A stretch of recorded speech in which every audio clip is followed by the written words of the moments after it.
Hey, chapter 14, Iqbal. Here we go. One dull, rainy day at the beginning of November, Ashan Khan called Iqbal and me into his personal office. We entered the small, whitewashed room, which was almost empty and very neat. It stood in complete contrast to the rest of the house, which was full of papers, signs, color, and confusion. Here was a desk under neat piles of paper, a telephone, a chair that didn't look very comfortable, makings for tea, and a strong smell of tobacco. Ashan Khan was walking impatiently back and forth, his eyes shining. He was holding a big, brightly colored ball. We had already seen it a few times, and we thought, oh no, another geography lesson. Ashan Khan spun the ball and showed us a big area colored yellow. This is the United States, he said. It is a big and important country. I know, said Iqbal, hoping to avoid a lesson. It's the place where they make the songs. Where there's Hollywood and the movie stars, I said, helping him. Ignoring our show of knowledge of American culture, Ashan Khan pointed to a small black spot on the edge of an enormous sea. The city is Boston, he continued. Every year, a company called Reebok awards a prize that's called Youth in Action. It's given to a young person who has done something of merit in any country in the world. I know Reebok, insisted Iqbal. They make shoes. I've wanted a pair for months, but they're too expensive. The prize is $15,000. How many rupees is that? I asked. More than we can imagine. This year, the prize has been awarded to Iqbal. Silence.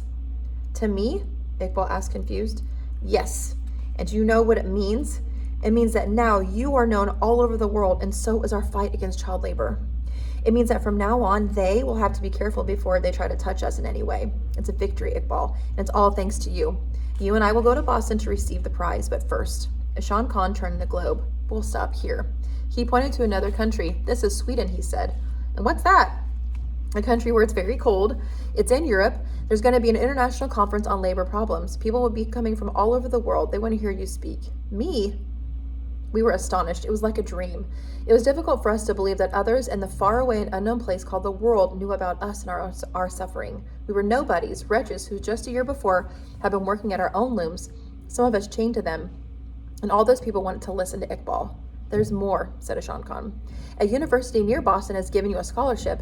It means that you'll be able to get a degree. Didn't you say you want to become a lawyer? Iqbal nodded without speaking. But that means we'll have to go. We'll be away almost a month, said Ashan Khan. Just wait. You'll like traveling. You'll see so many new things. When we get back, you'll begin your studies, and later on you can go visit your family. You must be happy. I am happy, answered Iqbal. But I want to stay here with you and Fatima and Maria. I want to free more children. You'll still be helping us. You're important. But later on, if you become a good lawyer, you'll be even more useful. Today, there's good news for Fatima, too. We found your village and your family. You'll be going home. My heart jumped. Home. I could hardly remember it. And my mother, my brothers and sisters? Suddenly, I wanted to cry, but I felt silly.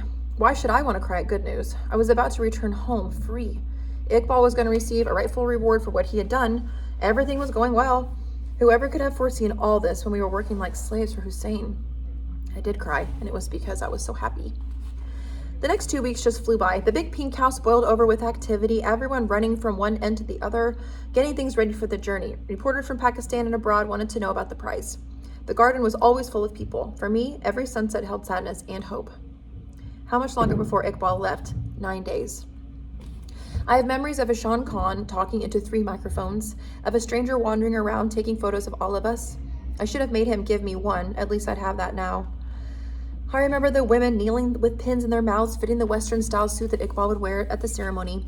It had a jacket, trousers, and a vest, all in a heavy dark blue material. It would be cold where he was going. One day I came upon Iqbal all alone in the middle of an empty room while he was practicing the speech he would give in Sweden and in Boston. He tripped on every 6th word and then said, "Come on, Fatima, help me." So I took the written speech and reading a little slowly, gave him the right cues. Every day in Pakistan, 7 million children get up in the dark before dawn. They work all day through evening. They make rugs, they make bricks, they work in the fields, they go down into the mines. They don't play or run or shout. They never laugh. They are slaves and they wear chains on their feet. So long as there's a child in this world who is deprived of his childhood, a child who is beaten, violated, or exploited, nobody can say it's not my business. That's not true. It is your business too.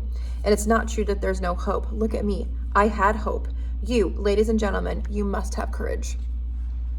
How much longer before he left? 6 days. In a rare afternoon of quiet, Ashan Khan's wife took me in her arms and said, "Poor little girl." Then she explained that my mother was dead and that now my brother Ahmed was the head of the family.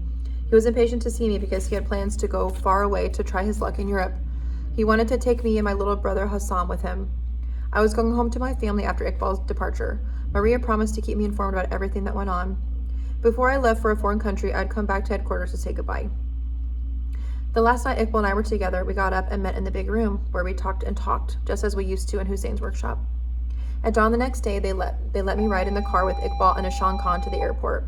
Iqbal and I sat in back. From a terrace I watched him board the plane. They waved from so far away. With a loud roar, the plane took off and flew higher and higher through the sky. Iqbal had taken the biggest kite. My heart was beating very fast. Something was wringing my heart and soul. The plane disappeared beyond the horizon. I wonder what America is like, I thought. A few days later, I was taken home. I can still remember the long journey in the Toyota van as it bumped over all the holes in the road. I can remember the countryside, part green, part gray and flooded. I can remember the working men and the beasts. I remember the muddy dirt roads. Every time I saw a group of huts, I thought, is this my village? I couldn't trust my memory and I was confused. The driver was kind and pleasant. He talked and talked to distract me as though he knew what I was feeling. Part of me wanted to go home and part of me was sorry. We arrived. My brother Ahmed was now a man. Assam, the youngest, was taller than me. Slowly, gradually, I began to recognize objects that were once familiar to me. I found my way to the well instinctively. I'd gone there so many times in the past, trying to balance a jug on my head. Even the buffalo looked the same, only a little older. I cleaned, I cooked, I helped in the fields just like my mother had done. I didn't know anything about my brother's plans and I wasn't interested. The days and weeks passed. In the country, they seemed much longer.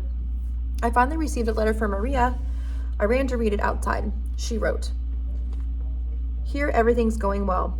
She said that Ashan Khan had telephoned once from Sweden, twice from America. Maria had spoken to Iqbal, who was fine. He told her all about the speech he had given in a big city called Stockholm. He hadn't tripped up once. In fact, all those well-dressed people had stood up and applauded him. They had welcomed him warmly in America too. In Boston, everybody wanted to meet him. And when they gave him his prize, some ladies cried. Whew. Okay, sorry. The only thing he complained about was his new shoes. They hurt his feet. He sent his love to me. They were about to return. School would resume and later on Iqbal would go visit his family for Easter. He hoped I was well and wanted to know what my village was like. She would write again, "Kisses, Maria." There was a folded article from an American newspaper in the envelope. Naturally, I couldn't read it, but in several places I could see the name Iqbal, and there was also a photograph of him. I looked at it for a long time, even if it was dark and smudgy. Time passed. With a piece of chalk, I made marks in the wall in a corner to keep count. 2 weeks, a month, 3, then 4. Winter passed and the spring rains began. I stopped counting. The lame man who came to distribute and collect mail every 10 days wasn't to be seen. "We'll be leaving soon," my brother Ahmed said.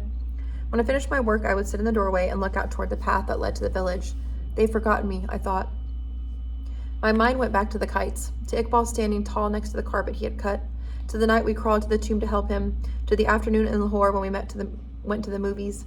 I thought that I didn't want to go to a foreign country far away and ugly. 2 days before we were supposed to leave for Europe, I saw the lame man in the distance. He was struggling along the muddy path. His bag was slung over his shoulder and his stick sank 5 inches into the mud at each step. The light was ugly that day, livid and nasty. The clouds lay low on the horizon and everything looked spotted and black. I watched him for half an hour as he came along so very slowly. Before he reached me with the letter, my eyes had started crying.